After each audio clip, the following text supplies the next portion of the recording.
Salut tout le monde, aujourd'hui on se retrouve pour une nouvelle vidéo et aujourd'hui on va parler de la résurrection de Ra's al Ghul. Donc c'est du Batman évidemment, Oui. C'est sorti en 2007.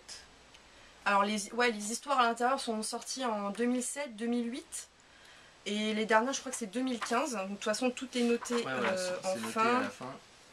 C'est 2007. Voilà, 2007 les premiers en fait tout simplement, 2008.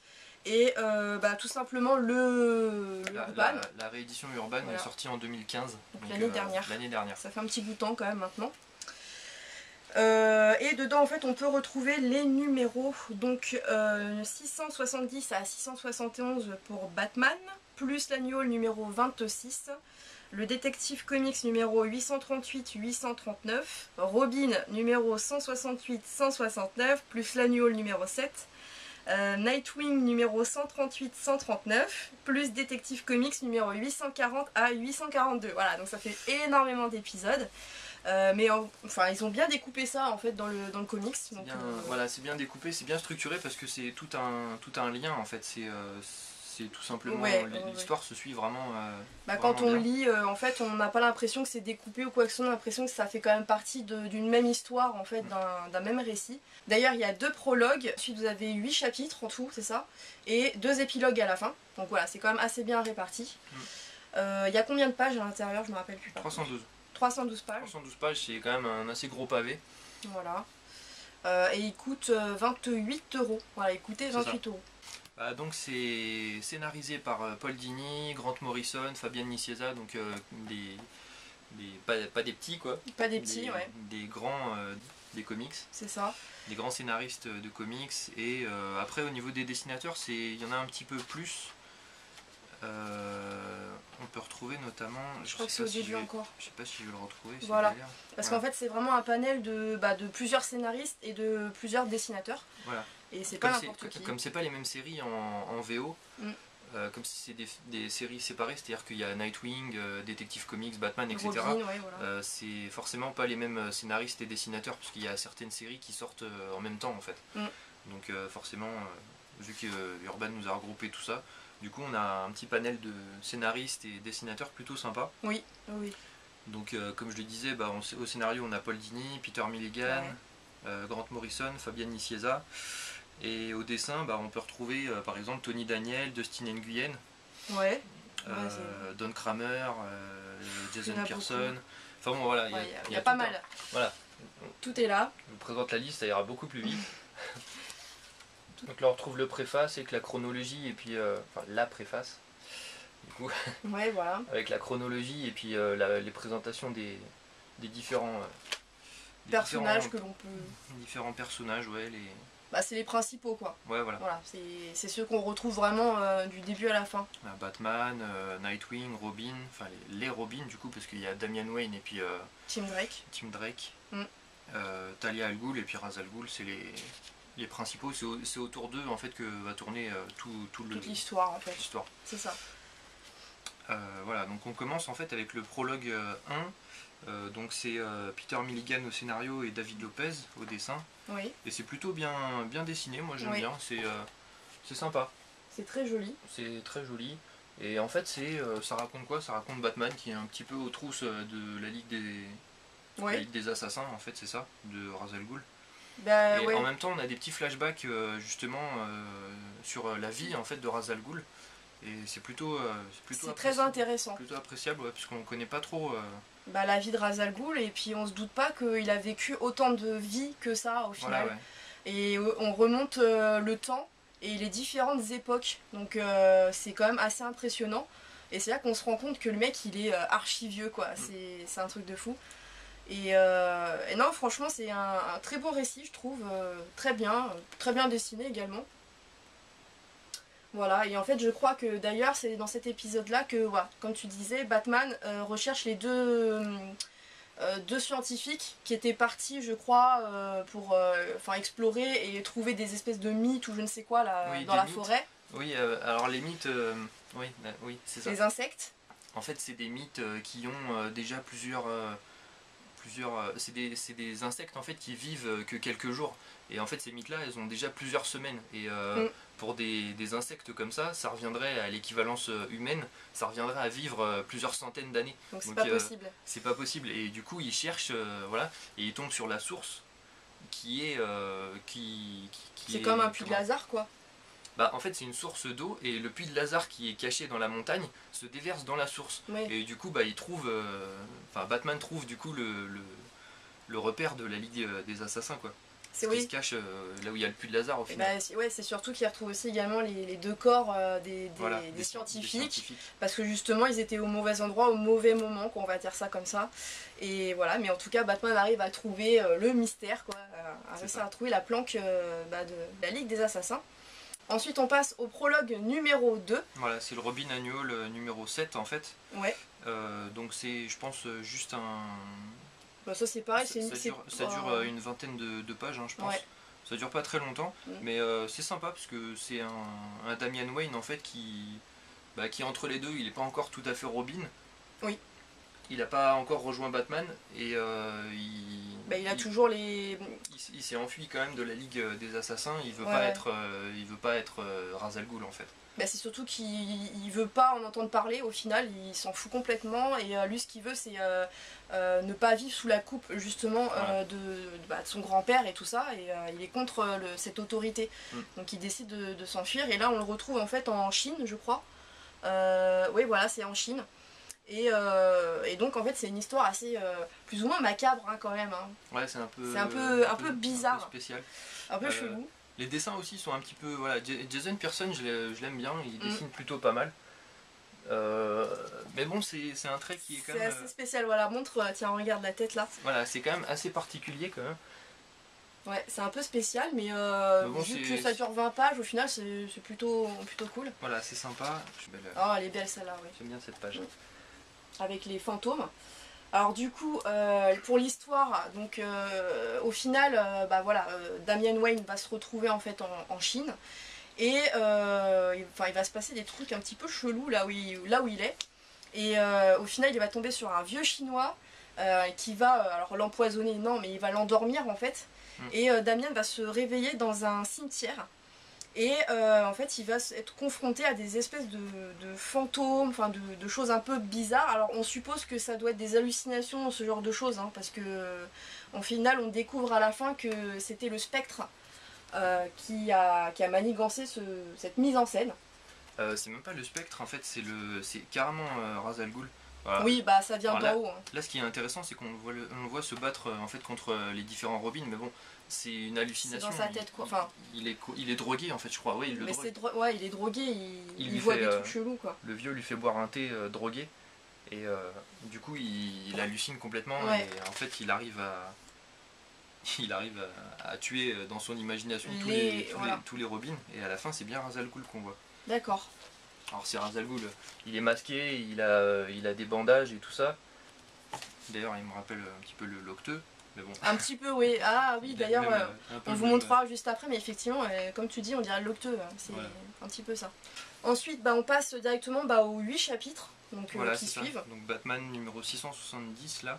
Donc là, c'est du Grant Morrison et puis Tony Daniel au dessin. Donc bon. Alors après, pour les différents chapitres, il y a du Paul Dini, Grant Morrison, etc. Donc les gens qu'on vous a présentés au tout début. C'est ça. Autant dire que là, c'est magnifique. Les dessins, il n'y a rien à dire, ouais, évidemment. C'est très très beau. Malgré les différents dessinateurs, franchement, il n'y a pas de souci. Tony Daniel, de toute façon, bien, hein. Tony Daniel est un très très bon dessinateur. Et donc, alors, qu'est-ce qu'on apprend dans ces 8 chapitres? L'histoire déjà, on apprend que Ra's al Ghul n'est pas mort, tout simplement. Voilà. Il n'est pas du tout mort, et au final, il est dans un très très sale état, puisque du coup, on dirait un zombie. Effectivement, on le voit avec plein de bandages partout, comme une momie. Donc c'est lui là d'ailleurs, tiens. Ouais, voilà. Alors là par contre c'est Freddie Williams qui dessine. Mais bon c'est... Cool voilà. Aussi, ça change pas trop de style de dessin en fait. On passe pas d'un truc complètement... Ça reste quand même assez fluide et assez beau dans l'ensemble, donc il n'y a pas de souci. Donc voilà, on retrouve Ra's al Ghul qui est complètement bandé et qui est limite en décomposition. C'est un vrai zombie au final. Et ce que cherche Ra's al Ghul, c'est à s'emparer de Damian Wayne, du fils de Talia, parce que son sang coule en fait dans les veines de Damian. Et lui, ce qu'il veut, c'est récupérer son corps pour revivre en lui, quoi, en Damian. Et du coup, Damian, lui, il l'apprend. Talia également, je pense qu'elle était quand même au courant, mais elle n'est pas non plus d'accord. Et Damian va s'enfuir. Il va s'enfuir, il va réussir à s'enfuir. Et il va aller directement, lui, chez Batman, chez Bruce Wayne, pour aller chercher de l'aide, tout simplement. Lui dire que Ra's al Ghul veut le tuer et lui, il veut pas. Et malheureusement, comme ils savent un petit peu, ils l'ont suivi et tout ça, et puis ils savent très bien qui est Batman, ils savent que c'est Bruce Wayne. Donc il envoie des troupes de ninjas, en gros, à sa recherche, pour le récupérer. Et du coup ça va être un peu compliqué puisqu'ils vont se retrouver confrontés à Tim Drake, donc Robin, avec Alfred et Damian. Donc du coup c'est 3 contre des centaines de la Ligue des... Non, le problème c'est que Tim Drake et Damian Wayne, ils s'aiment pas. Pas du tout même. Ils s'aiment pas. Ils sont un petit peu en conflit. Disons qu'ils sont jaloux l'un de l'autre. Parce que Damian est jaloux de Tim parce que c'est le fils, on va dire, adopté, donc il n'est pas d'accord. Tim, c'est pareil, il est jaloux parce que c'est son vrai fils et du coup il est pas... Donc c'est un petit peu un... Voilà, ils se narguent en fait tout le temps entre eux, ils se vannent tout le temps. C'est ça. En fait. Et donc dans la suite là, ça c'est le chapitre 3. Alors donc, ça c'est du Nightwing, de toute façon, ça se voit, de toute façon. Qui est bien sûr en rapport avec l'histoire. Ça commence direct avec une page de Nightwing. Alors là c'est Fabian Nicieza qui scénarise et Don Kramer au dessin, que j'aime bien. Ah oui, il dessine très bien. Qui dessine vraiment... C'est très très beau. Vraiment bien. J'adore, de toute façon... c'est sympa. Ce genre de dessin, c'est sympa à regarder. Et alors, donc là, c'est bien la suite, puisque du coup, Batman va apprendre bien sûr que Damian est chez lui et que ils sont assaillis de la Ligue des Assassins. Et Batman va demander tout simplement à Nightwing de venir au manoir et donner un coup de main en fait aux 3 pauvres malheureux qui sont pris en grippe. En fait, bien sûr, c'est un petit peu compliqué parce qu'ils sont vraiment beaucoup trop. Et en plus on a une espèce de... trois bonnes femmes en fait, on ne sait pas trop qui elles sont, elles sont envoyées on va dire par Talia pour récupérer également Damian. Des genres de mercenaires je pense. Ouais voilà. Je sais pas trop d'où elles sortent moi non plus mais... Voilà, ils disent qu'en gros c'est Talia qui les a envoyées pour récupérer Damian. Mais enfin, c'est un peu... voilà, bref. Elles font pas long feu parce que de toute façon elles se font... elles se font tirer des flèches empoisonnées dans le cou. Ouais. Et Nightwing en fait va devoir prendre une décision assez compliquée, soit les sauver dans l'immédiat, soit sauver du coup Tim et Damian qui sont en train de se faire enlever par la Ligue. Et du coup Nightwing le connaissant, il va sauver les 3 nanas là, qui sont par terre à moitié en train de mourir, et il va laisser du coup se faire prendre par... il va laisser Tim et Damian se faire enlever quoi. Et on apprend en fait qu'après, vu qu'elles ont été empoisonnées, en fait ça a fait des dégâts au cerveau en fait. Voilà, elles ont eu des lésions irréversibles au cerveau. Et du coup elles sont internées, je sais plus où, bref. En gros, on n'en entend plus parler et terminé, c'est direct en fait. Ensuite pour le chapitre numéro 4, donc c'est avec... Comics, numéro 838, là c'est du Paul Dini au scénario et puis Ryan Benjamin. Alors moi j'aime bien, on voit un Ra's al Ghul un petit peu détruit, un petit peu destroy. Un petit peu mort, à moitié mort quoi. Et en fait là justement la Ligue a ramené Tim et Damian en fait au repère. Ouais, en gros là le truc c'est que Ra's al Ghul en fait il va prendre Tim à part et puis il va lui faire une proposition. Ouais. Il va lui dire tout simplement est-ce que tu veux devenir Ra's al Ghul quoi. C'est un petit peu ça, ouais. Il a dit t'es pas comme les autres et tout ça, est-ce que tu veux devenir Ra's al Ghul? Et après il lui propose même qu'il a la possibilité de faire revenir ses parents, son père, ses amis, tout ça, tous ceux qui sont morts en fait, ses proches, à la vie. Et lui en fait ça va bien tourner dans sa tête et il accepte pas directement, mais on voit bien qu'il hésite et que ça il veut quoi au final, il aimerait bien. Il aimerait bien. Et lui, pendant ce temps-là, Damian d'ailleurs, lui, se barre, carrément, il s'en va. Il arrive à s'échapper, et Talia va partir à sa recherche. Oui. Voilà. C'est ça. Voilà. Et Batman, lui, bah, il va être avec Talia, il va la retrouver.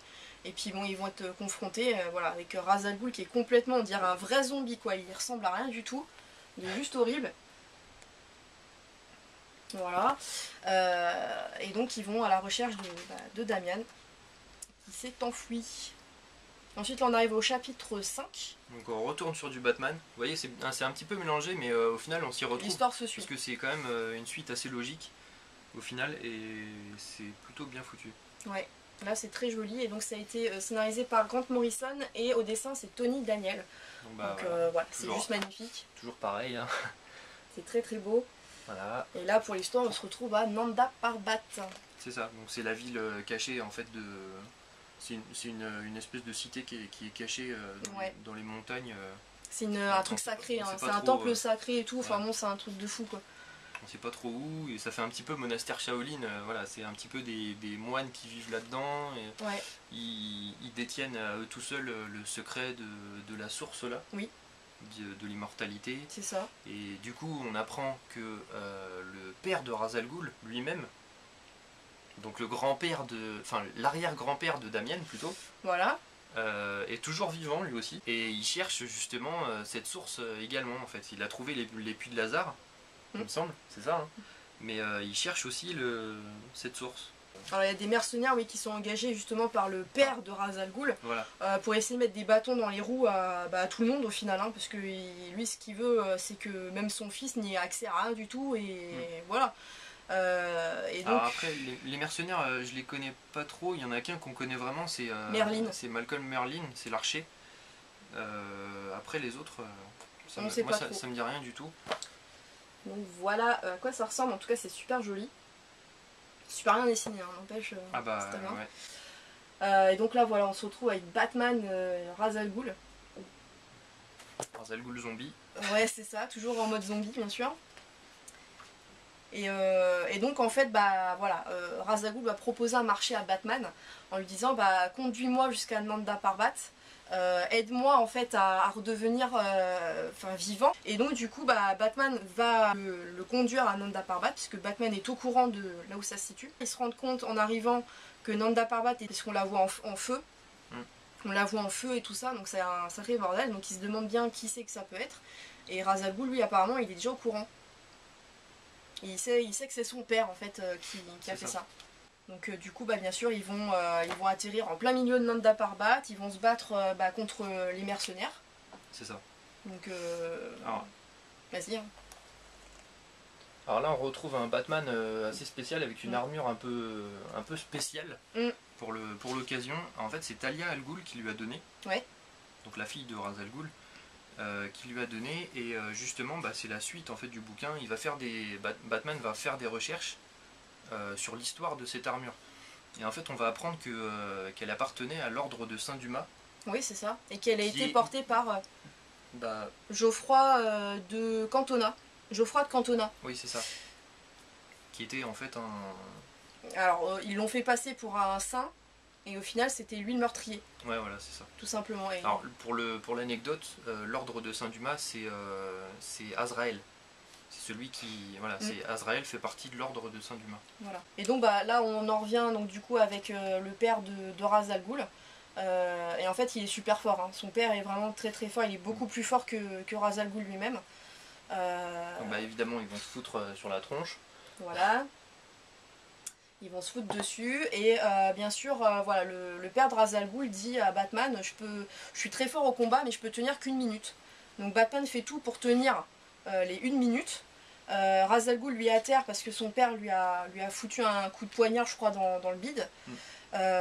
Donc voilà. Et Batman c'est vrai qu'il se retrouve quand même en vrac, hein. C'est pas pour dire mais je crois qu'il va pas très bien. Alors le problème c'est que le père de Ra's al Ghul, il va dans l'espèce de source là et il se fait brûler en fait. Il se dit, il se demande pourquoi ça brûle. Mais c'est vrai qu'on n'a pas vraiment l'explication de pourquoi ça le brûle en fait. Vous voyez là, il est brûlé. Mais je me demande si c'est parce que justement il a attaqué Nanda Parbat. Est-ce que c'est pas pour ça? Il est pas pur en fait, donc du coup bah il se fait cramer. Je pense que c'est peut-être ça la raison. Mais effectivement elle n'est pas expliquée directement, donc on sait pas. Et puis bah ensuite vous avez le chapitre 6, donc scénarisé par Peter Milligan et dessiné par David Baldeón. Voilà. Voilà, donc Robin numéro 169. Donc voilà, au niveau des dessins, bah, ça donne un peu ça. Plutôt sympa aussi. Ouais, c'est sympa, c'est plus que lisible, hein. C'est assez clair. Bah, on retrouve le spectre blanc. Le spectre blanc, il y est en fait dans tout le récit. Ouais. Il fait juste des petites apparitions au début, parce que bon, c'est surtout du flashback, etc. Donc c'est à ce moment-là qu'on le voit. Bah d'ailleurs on s'apparaît du coup que c'est le bras droit de Ra's al Ghul. Mais on ne sait pas qui il est. Voilà, on ne sait pas encore qui il est, on se dit mais c'est bizarre parce que pourquoi Ra's al Ghul l'a choisi lui en fait. Oui, parce qu'en plus il a le même âge que Ra's al Ghul, hein, le gars. Hein. Il l'a choisi il y a des siècles et des siècles en fait. Voilà. Il le suit depuis hyper longtemps. Et on se dit mais pourquoi lui quoi. Et on comprend pourquoi en fait il l'a choisi qu'à la fin, vraiment à la fin sur les dernières pages. C'est ça. On va pas vous dire pourquoi parce que. Ouais non, ça, le petit secret de la review, comme ça au moins ça garde un petit peu de mystère. Et donc voilà, donc en fait Damian et Talia vont se retrouver encore contre la Ligue. Voilà, puisqu'ils veulent encore à tout prix récupérer Damian, hein, ça c'est le but de toute façon premier de l'histoire. Ra's al Ghul en fait il arrive à se réincarner dans le corps d'un moine qui se trouve sur Nanda Parbat, sauf que c'est un corps qui est fragile au final. Ouais. Et... Mais il est déjà en décomposition. Alors, là en fait. C'est pas que c'est un corps fragile, c'est que en fait pour qu'il se réincarne il faut que ce soit son sang. Donc soit en fait il faut que ce soit quelqu'un de sa famille tout simplement. Son fils, sa fille, voilà, n'importe, on s'en fout. Quelqu'un qui a le même sang que lui. Voilà. Donc c'est pour ça qu'il se décompose comme ça à vitesse grand V quoi. Ah oui, et ce qu'il y a aussi c'est que Robin, lui en fait il veut prendre des échantillons du puits de Lazare pour essayer. Tim Drake, hein. Voilà, Tim Drake, le Robin. Il prend des échantillons il veut prendre des échantillons du puits de Lazare pour justement essayer de ressusciter les membres de sa famille, plus ou moins de ses amis et tout ça, son père, tout le monde en fait, voilà. tous ceux qu'il a perdus. Ouais. Il y a Batgirl aussi. Il y a Batgirl, il y a Superboy. Stephanie Brown. Il y a Superboy et en fait Nightwing lui s'en aperçoit et du coup d'ailleurs il va y avoir un combat quand même assez acharné entre les deux. Parce que Nightwing veut le faire revenir à la raison. Hein. Ouais, avec les magnifiques dessins de Kramer. Non, franchement, il dessine vraiment bien. Hein. C'est vraiment magnifique. C'est très joli. Moi, j'aime beaucoup. Je me suis régalé à le lire. Donc voilà, donc il se fout sur la tronche, il s'explique bien comme il faut. Et puis finalement, Tim finit par céder à Dick Grayson, évidemment, à Nightwing. Parce que c'est comme un grand frère en fait pour lui. Donc c'est un protecteur hein, quand même. Voilà, donc ils arrivent quand même à s'en sortir. Tim ne prend pas d'échantillon de Lazare. Il laisse tomber l'affaire quoi. Dans tous les cas, je pense que ça lui aurait servi à rien du tout. Parce que, voilà. Il aurait rien pu faire. Donc après, en fait, ils arrivent à s'échapper hein, tout simplement du repère de Nanda Parbat. Et du coup, voilà, on les retrouve dans l'avion. Ils s'échappent avec Talia al Ghul. Oui, Talia vient avec eux, bien sûr. Et en fait, il reste sur Nanda Parbat encore quelques personnes. Hein. Il reste Damian Wayne, Batman, il y a Ra's al Ghul, bien entendu. Il y a encore les mercenaires hein, qu'on voit aussi. Il y a le Spectre, d'ailleurs. Il y a encore le Spectre blanc. Le Spectre blanc qui s'appelle. Donc voilà. Et Ra's al Ghul là, qui a réussi à prendre en grippe Damian. Hein. Donc voilà, et ensuite là c'est le dernier chapitre, donc chapitre 8, donc scénarisé par Paul Dini, et au dessin il y a deux personnes. Et pas n'importe lesquelles, en fait c'est Ryan Benjamin et Don Kramer, et franchement moi je trouve que ça rend vraiment bien. On dirait du Jim Lee un peu. C'est vrai, oui c'est très bien dessiné. Regardez, ça ressemble un petit peu à du Jim Lee. C'est vrai, c'est très bien fait. Il a le même coup de crayon en fait. C'est franchement magnifique quoi. Celui-là vaut le coup, pour le coup là. Ah ouais, il est vraiment très beau, c'est super bien dessiné. J'ai vraiment bien aimé cette partie-là. Ouais, et puis alors là pour c'est la fin de l'histoire. Alors là on va pas, je vais pas le montrer parce que ça spoil de trop là pour le coup. Mais bon voilà, Ra's al Ghul au final. On a déjà assez spoilé comme ça. Il réussit son coup on va dire. mais pas avec la personne qu'on croit. Donc c'est pas avec Damian, hein, rassurez-vous. Voilà, ça va, on peut le montrer, c'est pas trop. Voilà, donc après il va continuer à se battre contre Batman. Batman finit par s'échapper en fait, parce que ça tombe en ruine. Et en fait tout le monde s'échappe. Il reste que les moines, en fait, ils sont habités, alors ils sont un peu bizarres les moines. Alors ils sont animés par l'âme de je ne sais qui là, c'est un Ramakushna. Voilà. Ramakushna, donc c'est une déesse. Donc voilà, c'est un peu spécial. Qui ferme en fait les portes de Nanda Parbat, et du coup tout s'effondre. Batman s'échappe avec Nightwing, Robin et puis Alfred. Et Ra's al Ghul en fait il est amené par ses serviteurs. Tout le monde s'échappe en fait, même Ra's al Ghul, et voilà quoi. Donc en fait tout le monde est vivant, voilà, tout le monde s'en sort au final. Et voilà. Même Ra's al Ghul. Donc voilà, après Batman arrive à s'enfuir et à rentrer bien sûr chez lui. Donc voilà comment se termine l'histoire. On vous a pas tout dit bien sûr parce que voilà. Mais franchement dans l'ensemble c'est vraiment très sympa, hein. L'histoire principale elle est vraiment très bien. Alors ce qu'on a oublié de préciser aussi, c'est que tout ça se passe en fait entre plusieurs volumes. Ça se passe entre le tome 1 et le tome 2 il me semble, ou quelque chose comme ça. Ça se passe en fait dans les Grant Morrison présentent Batman. Voilà, entre les premiers Grant Morrison présentent Batman. C'est ça.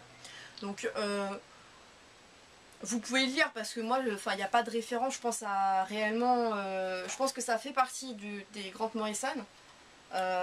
Mais honnêtement, de toute façon, il y a la préface qui raconte en fait le début, le contexte, etc. Alors c'est très court, mais bon, franchement ça suffit pour lire. Il n'y a pas vraiment besoin de lire autre chose. Non. Donc voilà, donc si vous voulez encore du bon Batman, ouais, c'est un très bon volume. Donc après c'est l'épilogue numéro 1, donc scénarisé par Peter Milligan et dessiné par Dustin Nguyen. Et là-bas justement c'est ce qu'on vous expliquait, c'est ce que tu as expliqué tout à l'heure, c'est la recherche en fait de la provenance de la cote des tourments. Oui, c'est ça. C'est la cote de maille là, donc c'est la cote des tourments qui a été offerte par Talia. Et donc en fait Batman quand il la porte, il se rend compte qu'en fait il devient un petit peu plus violent. Beaucoup plus violent. Et du coup voilà, comme on vous a expliqué, il recherche en fait la provenance et il retrouve, il sait d'où ça vient et au final il décide de plus la porter et de la laisser en guise de trophée dans la Batcave, tout simplement. C'est ça. Pour l'épilogue numéro 2, donc scénarisé par Paul Dini et dessiné par Dustin Nguyen toujours. Et donc dans celui-ci, en fait, on retrouve Ra's al Ghul qui veut voler un objet qui s'appelle le globe, en fait. Et dans ce globe, apparemment, on peut l'ouvrir en faisant, je crois, en appuyant sur certaines parties du globe. Et en fait, dedans se trouvent tous les emplacements des puits de Lazare au monde. Dans le monde. Donc en fait c'est pour ça que Ra's al Ghul veut à tout prix le récupérer. Et juste après vous avez la galerie des couvertures. Donc pareil, voilà, c'est joli celle-là. Les bonus, sont toutes jolies. J'aime bien la version. Voilà, pour les bonus, il y en a quand même pas mal. Bon, c'est que des couvertures, hein, des couvertures alternatives, des crayonnés, des choses comme ça. Des crayonnés de couverture d'ailleurs. Elles sont très jolies aussi. Voilà. Ouais, c'est tout. Après, il y a le... Ouais, bon, voilà. Ce magnifique tome, je trouve, qui était vraiment très bien. Histoire très très bien, du début à la fin. Couverture de Andy Kubert. Ouais. Et puis, non, franchement, ça vaut le coup. Donc, il coûte 28 €, comme on vous l'a dit, 312 pages. Il fait partie de la collection DC Classique. Donc, voilà. Effectivement, je pense que c'est vraiment un classique parce qu'on retrouve vraiment l'histoire de Ra's al Ghul, comment il en est arrivé là, d'où il vient et tout. Donc, ça, c'est vraiment très bien. J'ai trouvé ça vraiment super. Et voilà, donc ça vaut vraiment le coup. Voilà, n'hésitez pas à nous dire ce que vous en avez pensé dans les commentaires, si vous l'avez lu ou pas encore, ça vous a peut-être donné envie de le lire. On sait jamais, hein, pourquoi pas. Pourquoi pas. Et écoutez, on se retrouve à la semaine prochaine pour une nouvelle vidéo. Salut tout le monde. Salut.